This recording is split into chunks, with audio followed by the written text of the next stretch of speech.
I pulled out some serious heat this week, so stay tuned.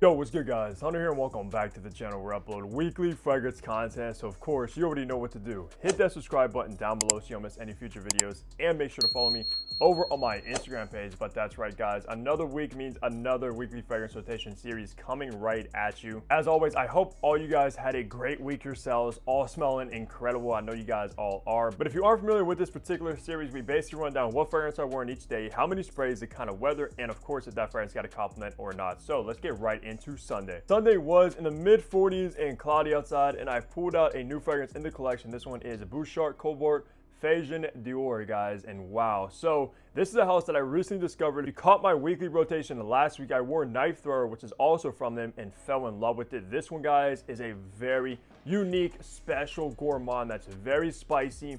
It has this sort of like leathery suede note going on, very dark, a little bit smoky, and was actually my second favorite from the house of a Bouchard Cobalt because I did try every single one in their collection, and this one and Knife Thrower blew me away. Also, if any of you guys want to check any of these out, they are running a, I believe, 30% off Cyber Monday deal going on their website. This one and Knife Thrower are absolutely worthy of getting your nose on. I did go with 6 sprays of this one on Sunday. Don't recall really doing that much. Didn't want to like overspray this or anything like that. But it is just a very kind of inviting, comforting, spicy, suede style fragrance with some touches of gourmand qualities. And just look at that beautiful artwork on the front. Absolutely gorgeous. But that's what I chose to wear on Sunday, is this new one in the collection. Monday was in the low 50s and cloudy outside, and I pulled out another new fragrance in the collection. This one is Super's Phoenix, guys, which did catch my eye when I saw this bottle immediately. This might be one of the most masculine fragrances from Super's. You are going to get this very rugged, dark leather note,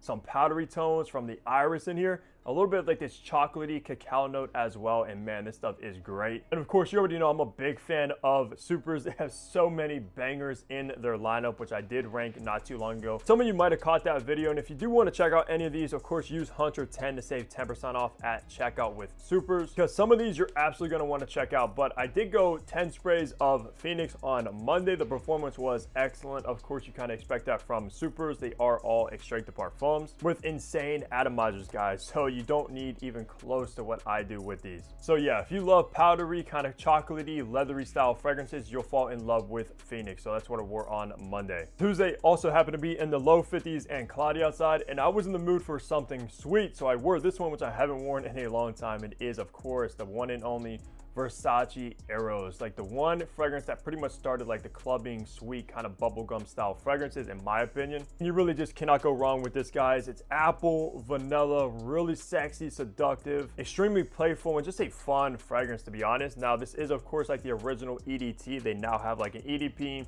a parfum, they have flame, they have the new energy, which is a banger in and of itself in the yellow bottle. Just thinking of it now, I actually might have to pick up a bottle of energy because I think that might be the best one in this lineup. But still, can't go wrong with the OG, which has been around for many years now and still stands the test of time. I did do my usual 10 spray routine with Eros. As we know, this is like a projection monster, which is why it's called like the clubbing king, because this thing just pushes off the skin crazy, especially if you're like heated up and sweating. Very, very strong, mostly from the apple and vanilla combination, man. I already know a lot of you guys already know all about Eros. It's so popular. It is maybe even a little bit overplayed now. They just have come out with so many flankers of it at this time, but that's what I chose for Tuesday, is the iconic Versace Eros. Wednesday was in the mid 40s and cloudy outside, and I seriously pulled out a blast from the past, which doesn't really get much talk anymore. It is Armav's Club de Nuit Intense Man. This one is the EDP flanker of it.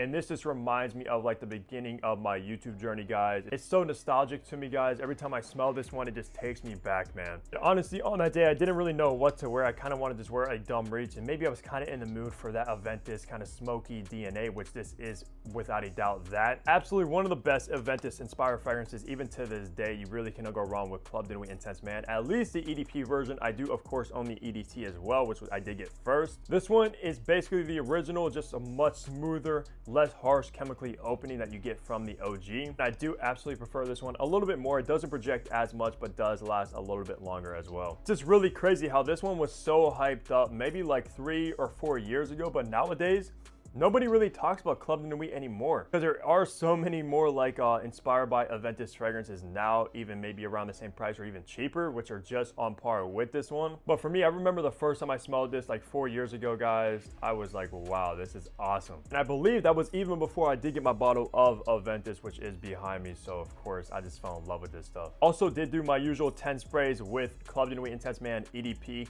This fragrance has got me in trouble before wearing it to work when I did around like 14 sprays of it one time. It got like sent to HR, which is hilarious. So this is not a weak fragrance at all, guys. Be cautious if you wear this one. Don't need really any more than 10 sprays. You don't need 10 sprays either, which for me, guys, of course, I'm considered like a little bit maybe of an oversprayer, which I'd like to enjoy my fragrances. And of course, having over 600 bottles, I'm never going to go through these anytime soon, or probably ever. So I'm not trying to go light on the trigger just to preserve my bottles pretty much. But that's what I wore for Wednesday, is the blast from the past Club de Nuit Intense Man EDP. Thursday was in the low 40s and cloudy outside, and was also Thanksgiving. So I hope all you guys watching this had a great Thanksgiving if you do celebrate that holiday. But of course, I had to pull out a banger for it that just suited it perfectly, which I think is Creed Royal Oud, which also happens to be my favorite Creed, hands down, guys. This is a fragrance I fell in love with years ago, maybe like 7 years ago when I first smelled this one. I was like, whoa. To me, this is always a smell of luxury, like $1 million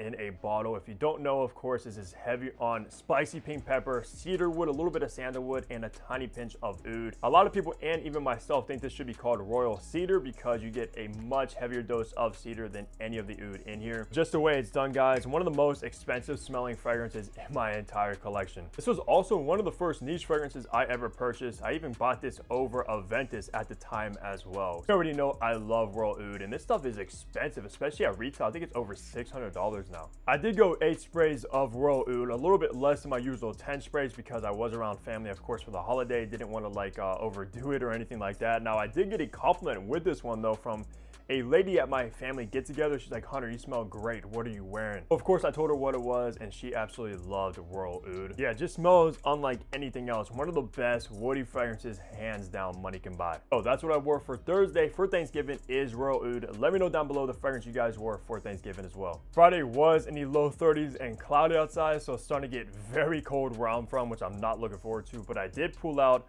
Mont Blanc's Legend Blue, which is the newest flanker of Legend, which is an icon in the designer world, of course, which does get compared to like Abercrombie & Fitch's Fears and maybe like Parfums of Molly Percival. This one, however, still has that very similar DNA, but it just amps up on the aromatics in here. And I love this one, guys. I think this was one of my favorite designer releases of this year. I believe this came out earlier in the year. It's very good. I know a lot of people complain about the performance, how it doesn't perform that good, which of course it's not a beast fragrance at all, but it doesn't really perform so bad where it's kind of like a deal breaker. It definitely does have about average performance, which I'm okay with, being kind of a fresh designer style fragrance like this one. No complaints with that. I only did do 6 sprays of this as well. I did go out shopping, things of that nature, because it was Black Friday, had to get some of them steals. So basically just a dumb reach, versatile, signature scent worthy that can you just spray on, go out, and you'll be suited. Absolutely probably my favorite fragrance from Mont Blanc that I've tried and own. I actually really enjoy Legend Blue. So that's what I wore for Friday, is this banger. Saturday was freezing, guys, in the high 20s and cloudy outside, and I pulled out a fragrance that literally didn't stand a chance in the cold, unfortunately, but it is Louis Vuitton's Afternoon Swim. Now, this is probably my favorite Louis Vuitton from the kind of California cologne collection. I love Afternoon Swim and haven't worn it in a very long time. Very citrusy, very watery, a little bit aquatic, and it kind of does smell like you're laying out by the poolside, to be honest. And the reason I wore this one on Saturday because I was hitting up the gym, so I wanted a clean kind of a gym scent